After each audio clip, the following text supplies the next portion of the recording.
braid, a palimpsest, and a kaleidoscope.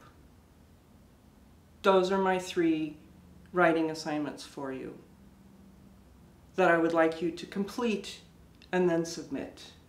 And I'm not kidding. What's a narrative braid? Some of you already know, some of you don't. But you know what a braid is, right? A narrative braid just means you take 3 separate narrative strands about 3 seemingly different topics, and you keep writing until those 3 strands are braided together. I just noticed you can't really do that with your fingers, but you know what I'm saying.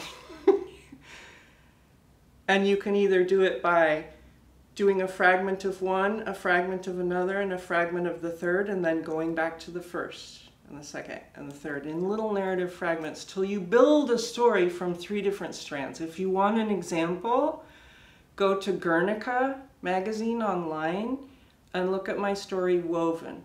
I am not the only person who has written a braid in the history of the world, but it is a handy example you can go to. You'll see the strands instantly. You'll see me moving back and forth in narrative, and lo and behold, by the end of the narrative, a coherent story forms on a single theme. They are more fun than a barrel of monkeys. So you should try it no matter what kind of success you have. It will help you be a better writer. A narrative kaleidoscope is kind of what it sounds like. You know kaleidoscopes? You know how it's a single device that changes radically with one turn?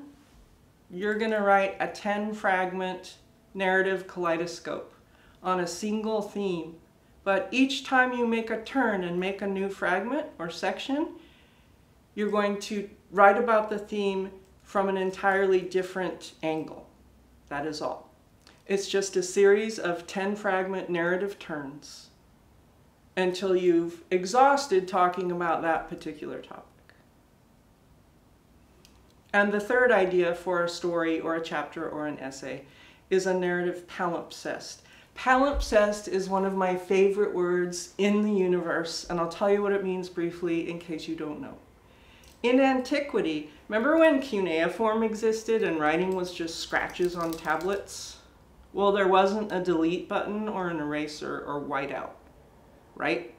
So to erase it or use the tablet again, they had to sand the tablet down.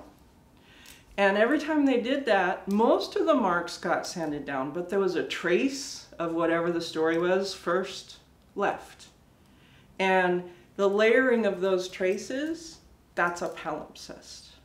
And what I want to suggest to you is that there can be life experience palimpsests in your lived existence. And there can be narrative ones too. And how that would work is a scene from childhood, a scene from a different part of your life, a scene from now. If you pick those 3 ages again, where you've been a different age in each scene, and you write 3 memories, however long they are, and then you hunt down what the patterns and echoes from each section are that kind of smell like or sound like or image like something from another, and you revise to heighten those echoes and patterns and similar to those traces of your past alive in your present, you're making a palimpsest. Be sure and pick 3 different times in your life or a fictional character's life. It doesn't matter if it's real or imagined.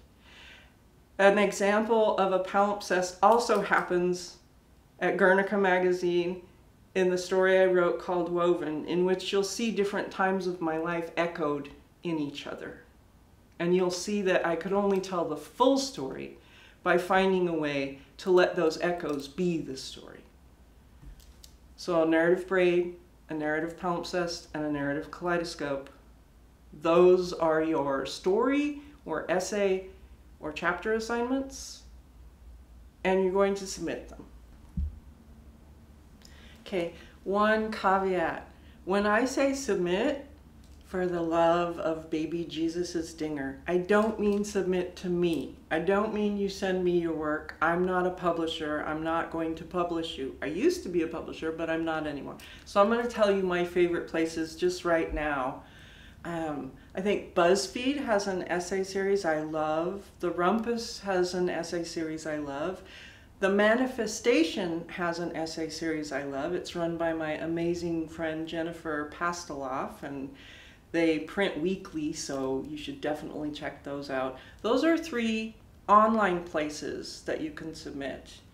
I also am still very much fond of The Sun, which pays, and that's a print publication. They do nonfiction mostly, and I have admired the wide variety of pieces that are published there, because they'll do funny ones and sad ones and serious ones and not so serious ones, so that's a great place. And I also like these, even the Times has a column called Modern Love, and a lot of people have been in my workshops have been submitting there, because all our love stories in the workshops I give turn out quirky and bizarro, and that means they have good chance of getting published somewhere. So those are some venues that I thought of just sitting here today, and I'm sure you could think of many other ones. They're just among my favorites right now.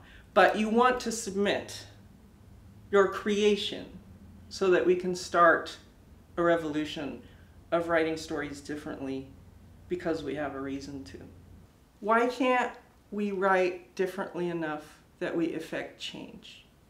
Why can't we pick the things we care about and bring our writing to it as a kind of alchemical force or verb or energy for whatever kind of change you're interested in? You don't have to agree with my politics to agree with the idea we could turn writing into something else. So yeah, there's the money and sales economy.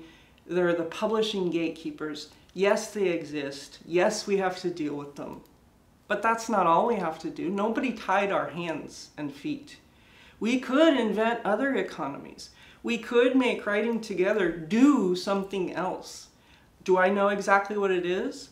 Maybe not, but I'm willing to talk to somebody about it.